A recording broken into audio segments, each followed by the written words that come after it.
This is a video of one of the first macular hole cases I performed using the micro vacuum pick, or MVP. I make a firm stroke with the micro pick to incise the ILM. Once I have an edge, I lift it with the spatula. I make sure to position my foot on the foot pedal before beginning the membrane peel to minimize body movement.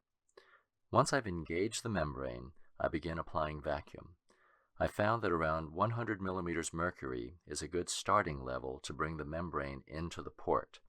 Once the port is occluded, I increase vacuum to between 200 and 400 millimeters mercury to strip the membrane.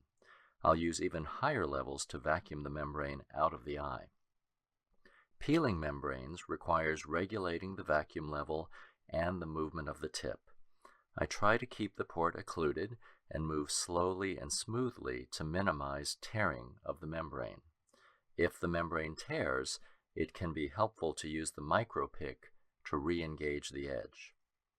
I recommend keeping the spatula between the retina and the port, but if the tip is far from the retina, this isn't necessary. Fluid air exchange is slower due to the small port, but easily justified because the MVP eliminates an instrument exchange and the need for a separate extrusion cannula.